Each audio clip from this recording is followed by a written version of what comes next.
அனைவருக்கும் வினோத் பரமயோகியின் பணிவான வணக்கங்கள். பரமயோகி வீச்சு வலை. இன்றைக்கி வந்து நம்ம 2 வலை கொடுக்குறோம். 2 வலை சில டிஃப்ரென்ஸ் இருக்குது. அது என்னன்னு பார்த்துக்கலாம். என்ன அப்படின்னா, இந்த வலை வந்து கட்டை வரல் சைஸ் தான். நம்ம கட்டை வரல் சைஸில் நிறைய பேருக்கு நிறைய வலை கொடுத்துட்ருக்கோம். ஏன்னா நிறைய 2 வரலில் தான் அதிகமாக கொடுப்பாங்க. ஏன்னா கட்டை வரலில் வந்து போடுறதுக்கு வந்து ரொம்ப சிரமமாக இருக்கும்.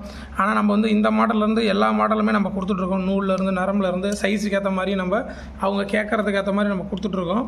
ஸோ அதனால் நம்ம வந்து இப்போ இந்த பச்சை கலர் நம்ம அடிக்கடி கொடுப்போம் இல்லையா, இதே 13 அடி தான் இந்த வலை. 13 அடி 6 பேட்ச் கொண்டது. பார்த்தா தெரியும் 6 பேட்ச் கொண்டது எல்லாமே. இதில் வந்து ஒரு நண்பருக்கு வந்து நம்ம பேராஷூட் கயிறில் ஏற்கனவே போட்டு கொடுத்தோம். அதே போல் அவர் என்ன கேட்டார்னா, இப்போ ஒருத்தர் ஃபோன் பண்ணி எனக்கு பேராஷூட் கயிறில் போட்டு கொடுங்க அப்படின்னாப்புல. ஸோ அதேமாதிரி பேராஷூட் கயிறில் ஒன்று ரெடி பண்ணியாச்சு. இது வந்துட்டு ரெடிமேடு கயிறில், அதாவது கால கயிறு சுற்று கயிறு போட்டிருக்கோம்.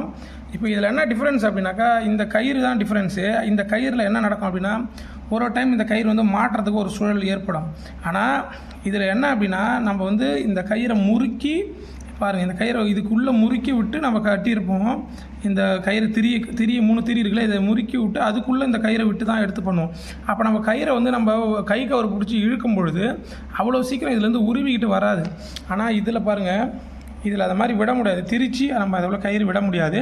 பட் அவ்வளோ சீக்கிரம் வராது. பட் இது மட்டும்தான், இந்த 2 விஷயம் மட்டும்தான் இந்த கயிறுக்கும் பேராஷூட் கயிறுக்கும் இதுக்கும் உள்ள டிஃப்ரென்ஸ். ஏன்னா இந்த மாதிரி முறுக்கு கயிறில் நம்ம இப்படி திரிச்சோம்னா கேப் கிடைக்கும். அந்த கேப்புக்குள்ளே நம்ம இந்த சூளக்கயிறை உள்ளே விட்டு கட்டுவோம். ஆனால் பேராஷூட் கயிறில் அதை மாதிரி கட்ட முடியாது. இந்த மாதிரி கயிறில் வந்து நம்ம கட்ட முடியாது. இது மாதிரி நம்ம திரியை வந்து எடுத்து அது உள்ளே வந்து நம்ம விட்டு கட்ட முடியாது. அப்படியே நீங்கள் என்ன பண்ணலாம், மடித்து வச்சு நம்ம சுருக்கு, இது ஒரு வித்தியாசமான சுருக்கு. இதை நாட்டு போடுறவங்களுக்குலாம் நிறைய பேருக்கு தெரியும், நாட்டே லேர்னிங் பண்ணுறாங்க. ஸோ அந்த மாதிரி டிஃப்ரெண்ட் நாட்டில் இந்த நாட்டை வந்து நம்ம மேக் பண்ணியிருப்போம். ஏன்னா இதில் வந்து முடிச்சு போடக்கூடாது. இது ஒரு வித்தியாசமான நாட்டு. இப்போ தூண்டிலாம் கட்டுறோம் இல்லையா, ஸோ அந்த மாதிரி நாட்டு போட்டு நம்ம பயன்படுத்தணும் அப்படின்னா இது ஹெல்ப்ஃபுல்லாக இருக்கும். கண்டிப்பாக அதிபத்த நாயனாரோட ஆயுதம் வந்து எல்லாருக்குமே பயன் தரக்கூடியதாக இருக்கும். வேலையில் இருக்கிறவங்க ஹாபியாக மனசை வந்து ரொம்ப ரிலாக்ஸ் பண்ணணும் அப்படின்னா கண்டிப்பாக வீச்சு வலை பயன்படுத்தலாம். இல்லை சார், நான் வந்து சுற்றுச்சூழலை பாதுகாக்கணும், ஆறு குளம் குட்டைகளை வந்து தூர்வாரணும், ஆனால் அதில் எனக்கு பலன் வரணும் அப்படின்னு நினச்சிங்கன்னா இந்த விசிறோலை வாங்கி வச்சுட்டு நீங்கள் ஆற்றுக்கு குளம் குட்டைகளுக்கு போனீங்க அப்படின்னா நீங்கள் வீசும்போது மீன் கிடைக்கும். அதில் இருக்க குப்பைகள், ஏதாவது பாட்டிலோ பிளாஸ்டிக் பொருள், நெகிழி பொருட்கள் எது இருந்தாலும் எடுத்து வெளியே போடுறதுக்கும் அது உங்களை மீறி நீங்கள் செய்வீங்க அதை. ஏன்னா அதை நான் செஞ்சுக்கிட்டு இருக்கேன். நம்ம மீன் எடுத்துக்கலாம், அப்படியே ஆற்ற ஒரு பக்கமாக சுத்தம் பண்ண மாதிரியான ஒரு ஃபீல் கிடைக்கும். ஸோ மறைமுகமாக நீங்கள் யாருக்கும் அதை நம்ம சுத்தம் பண்ணிட்டோம், நம்ம அது பண்ணிட்டோம் அப்படிலாம் நீங்கள் யோசிக்க தேவையில்ல. உங்களை மீறி அந்த வேலை நடக்கும். இது இருந்தது அப்படின்னாக்கா, இப்போ இன்கேஸ் நீங்கள் யாராவது நிறைய பசங்க வந்து படிக்காமல் சுற்றிட்டு இருக்காங்க, வேலை இல்லாமல் இருக்காங்க, வாய்ப்பு இல்லை அப்படின்றவங்க, அவங்க இந்த வேலையை கற்றுக்கிட்டாங்க அப்படின்னா அவங்க வாழ்வாதாரத்துக்கு பயன்படலாம், எடுத்துக்கலாம். ஸோ ஒரு வாட்டி மீன் பிடிச்சாங்க அப்படின்னா ஒரு 500 ரூபாய்க்கு வருமானம் பார்க்கலாம். அவங்க குடும்பத்தை வந்து காப்பாற்றலாம். நிறைய பேர் கால் இல்லாதவர் கூட வீச்சு வலை வீசியானதை நான் பதிவு பார்த்துருக்கேன். ரொம்ப மகிழ்ச்சியாக இருந்தது. ஏன்னா இது வந்து ஒரு வாழ்வாதாரத்துக்கான ஒரு முக்கிய அங்கம். இது இருந்தது அப்படின்னா கண்டிப்பாக உணவுக்கு பற்றாக்குறை இருக்காமல் நம்ம நம்மளுடைய வாழ்க்கையை தள்ளிக்கலாம். ஏன்னா நீர்நிலை என்றைக்குமே அழுகி போகிறது கிடையாது. நீர்நிலை இல்லைன்னா மனிதர்கள், உயிரினங்கள் எதுவுமே இல்லை. ஸோ நீர்நிலைகள் இருக்குது அப்படின்னா கண்டிப்பாக வீச்சு வலை தேவைப்படும். நீர்நிலையை பாதுகாக்கிறதுக்கு இது கண்டிப்பாக உங்களுக்கு ஒரு உபயோகரமாக இருக்கும். பயன்படுத்திங்க.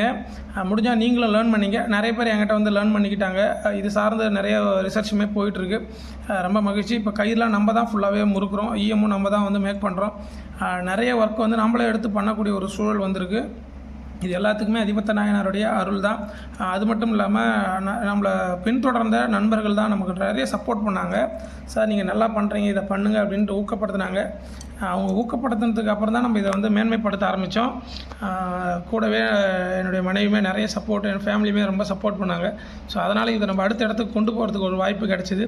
வரும் இளைஞர்கள் வந்து அடுத்த நிலைப்பாடுகள், இது வந்து ட்ரெடிஷ்னல், எப்படி வந்து இன்றைக்கி பனைமரம்லாம் அழிந்துட்டு வருது அப்படின்ட்டு நம்ம பாதுகாக்கிறோம், அது மாதிரி பாரம்பரிய வீச்சு வலை அப்படின்றது ஒரு 8 கால் பூச்சியோடைய கூண்டை மையமாக வச்சு கொண்டு வந்தது அப்படின்றாங்க வரலாறில். அதிபத்த நாயனார் முதல்ல பிடித்த மீன் வந்து வீச்சு வலையில் தான் பயன்படுத்தி பிடிச்சதா அப்படின்றதுமே நம்ம உள்வாங்குகிறோம். ஸோ நிறைய விஷயங்கள் நம்மளை மீறி நம்மளுடைய பாரம்பரியத்தில் இருக்குது அப்படின்றது. இன்றைய காலகட்டத்துக்கு நூல்லாம் மாறி இன்றைக்கி நைலானாக மாறுச்சு. பட் இருந்தாலும் ஒரே வேலைப்பாடுகள் தான். வேலைப்பாடுகள் வந்து பார்த்திங்கன்னா ஒரு வலைக்கு வந்து குறைந்தது 3 to 5 நாட்கள் பிடிக்கும். நிறைய பொருட்கள் வந்து நம்ம செலவு செய்ய வேண்டியதாகவும் இருக்கும்.